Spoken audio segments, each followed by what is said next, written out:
ایک واقعہ جس نے روشنیوں کے شہر کو بدل دیا، اس کا مستقبل سیاہ کر دیا۔ قسمت کہیے یا کسی کی غلطی، ایک خون ناحق بہا، کئی افراد بھی اس کی زد میں آئے، لسانی فسادات شروع ہو گئے، املاک جلائی گئی، گاڑیاں آگ کے شعلوں کی نظر ہوئیں، نتیجہ پورے شہر کا نظام معطل ہو گیا۔ 15 اپریل 1985 عام دنوں کی طرح سورج طلوع ہوا۔ کسے معلوم تھا آج کے دن خون کی سرخی کراچی کے مستقبل کو سیاہ کر دے گی۔ ناظم آباد میں ایک تیز رفتار منی بس نے سرکاری تعلیمی ادارے سر سید گورنمنٹ گرلز کالج کی 20 سالہ طالبہ بشریٰ زیدی اور ان کی بڑی بہن نجمہ کو کچل دیا۔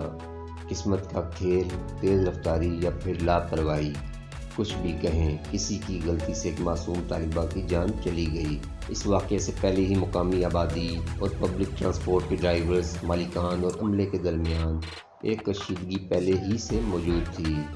کہنے والے کہتے ہیں کہ اگر ڈرائیور فرار نہ ہوتا یا پھر ٹرانسپورٹ اتحاد کے رہنما بشریٰ زیدی کے خاندان سے فوری طور پر ہمدردی کا اظہار کرتے تو بھی شاید معاملہ سلجھ سکتا تھا۔ اب چاہے اتفاق کہہ لیجیے کہ جس منی بس نے بشریٰ زیدی کو کچل کر ہلاک کیا، اسے بھی ایک پشتون یا کشمیری ڈرائیور ہی چلا رہا تھا۔ مشتعل ہجوم میں پبلک ٹرانسپورٹ کے خلاف جاگ جانے والے جذبات اچانک ایک نیا رخ اختیار کر گئے۔ واقعے کی اطلاع ملتے ہی قریبی تعلیمی اداروں سے طلباء و طالبات ہزاروں کی تعداد میں سر سید گورنمنٹ گرلز کالج کے سامنے جمع ہو گئے۔ مشتعل ہجوم بے قابو ہو گیا۔ اس میں شامل بعض عناصر نے مسافر بسوں، ویگنوں پر پتھراؤ شروع کر دیا، رکشوں اور ٹیکسیوں کو بھی نہ چھوڑا۔ ایک بس کو آگ بھی لگا دی گئی۔ اس کے بعد نہ تو کوئی گزرتی گاڑی محفوظ رہی اور نہ ہی کوئی دکان۔ پولیس ایکشن میں آئی، آنسو گیس فائر کی گئی، مشتعل ہجوم پر قابو پانے کے لیے لاٹھی چارج اور گرفتاریاں شروع کیں۔ پولیس سے ہونے والی جھڑپوں میں کئی طلباء زخمی اور درجنوں کو گرفتار کر لیا گیا۔ تجزیہ کاروں کے مطابق پولیس کی شیلنگ، لاٹھی چارج اور طاقت کے استعمال سے احتجاج منظم لسانی فساد کی شکل اختیار کر گیا۔ کئی منی بسیں نذر آتش کر دی گئیں۔ اردو بولنے والی مقامی آبادی اور غیر مقامی افراد کے درمیان کشیدگی پیدا ہو گئی۔ دیکھتے ہی دیکھتے تشدد کے چھوٹے چھوٹے واقعات بڑے بڑے منظم حملوں میں بدلنے لگے۔ کئی علاقوں میں ایسے ہتھیاروں کی گونج سنائی دینے لگی جو کراچی کے شہریوں کے لیے نئی تھی۔ حالات اتنے بگڑے کہ فوج کو طلب کرنا پڑا۔ ایک طالبہ کی ہلاکت پر شروع ہونے والے طلباء و طالبات کا احتجاج لسانی فساد میں تبدیل ہو گیا اور کئی قیمتی جانیں ضائع ہوئیں۔ کئی علاقوں میں کرفیو نافذ کر دیا گیا۔ شہر میں تجارتی اور کاروباری سرگرمیاں معطل ہو گئیں۔ جائیداد اور املاک کو بھی شدید نقصان پہنچایا گیا۔ تمام تعلیمی ادارے بھی غیر معینہ مدت تک کے لیے بند کر دیے گئے، مگر حملوں اور ہلاکتوں کا سلسلہ جاری رہا۔ اخبارات کے مطابق بشریٰ زیدی کی ہلاکت کے بعد پھوٹ پڑنے والے فساد میں کئی افراد ہلاک و زخمی ہوئے۔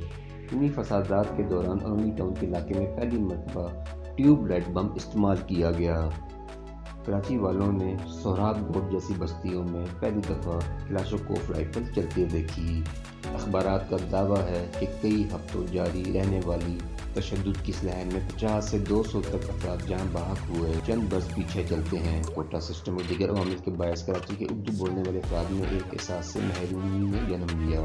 ایسے میں اختر رضوی اور رئیس امروہی جیسے ممتاز شہریوں نے کراچی کے نوجوانوں کو اپنی سیاسی تنظیم بنانے کا مشورہ دیا۔ کراچی یونیورسٹی کے اس وقت کے شعبہ فارمیسی کے طالب علم الطاف حسین نے 11 جون 1978 کو آل پاکستان مہاجر اسٹوڈنٹس آرگنائزیشن قائم کی۔ شہریوں میں احساس محرومی اور پرکشش نعرے۔ یہ تنظیم شہر کے کئی تعلیمی اداروں میں جا پہنچی۔ اس تنظیم نے شہری علاقوں میں خوب مقبولیت اور پذیرائی حاصل کی۔ 18 مارچ 1984 کو APMSO کی قیادت نے مہاجر قومی موومنٹ بنانے کا اعلان کیا۔ جب الطاف حسین نے شہری علاقوں کے احساس محرومی پر آواز اٹھائی تو ضیاء حکومت کو کراچی کو زبان کی بنیاد پر تقسیم کرنے کا سنہری موقع مل گیا۔ تجزیہ کاروں کے مطابق پیپلز پارٹی کی طاقت توڑنے کے لیے اس وقت کی حکومت نے MQM کو فروغ دیا۔ پھر اس کے بعد کبھی نسلی، گروہی اور فرقہ وارانہ فسادات سے شہر کے باسیوں کی جان نہ چھوٹ سکی۔ شہر کا امن و سکون تباہ ہو گیا۔ اسی دوران سہراب گوٹ کے علاقے میں منشیات فروشوں کے خلاف کارروائی کی گئی۔ اس کے فوراً بعد فائرنگ کے پراسرار واقعات میں کئی افراد مارے گئے۔ اور اسے سوراخ ووٹ آپریشن کا رد عمل سمجھا گیا۔ اس کے بعد پشتون اور مہاجر آبادیوں میں شدید لسانی کشیدگی پھیل گئی۔ الطاف حسین اور MQM نے اس کا بھرپور فائدہ اٹھایا۔ MQM نے بلدیاتی انتخابات میں تقریباً تمام نشستیں حاصل کیں۔ ڈاکٹر فاروق صدر MQM کے پہلے میئر منتخب ہوئے۔ 1988 کے انتخابات میں بھی MQM نے نہ صرف کراچی اور حیدرآباد کی تمام نشستیں اپنے نام کی بلکہ سندھ کے دیگر شہری علاقوں میں بھی کئی نشستیں جیت جانے میں کامیاب رہی۔ 1988 کے انتخابات میں شہری سندھ MQM اور دیہی سندھ پیپلز پارٹی میں تقسیم ہو گیا۔ پھر MQM اور پیپلز پارٹی نے مل کر صوبائی اور وفاقی حکومتیں تشکیل دیں۔ MQM بلا شرکت غیر کراچی کی سیاسی، بلدیاتی، انتظامی اور معاملی معاملات کی مالک بن گئی۔ پھر جو بھی حکومت آئی MQM نے اقتدار میں اپنا حصہ لیا۔ MQM پر مشکل وقت بھی آیا، آپریشن ہوئے، ملک دشمن سرگرمیوں میں ملوث ہونے کے الزامات لگے، مگر پارٹی ان حالات سے نکلی۔ پھر اگست 2016 آ گیا۔ قائد MQM کی متنازع تقریر نے سب کچھ بدل دیا۔ مائنس الطاف کے بعد پارٹی نئے نام سے وجود میں آئی۔ MQM نے آئندہ سال متوقع انتخابات سے پہلے مسلم لیگ نون کے ساتھ انتخابی اتحاد بھی کر لیا ہے۔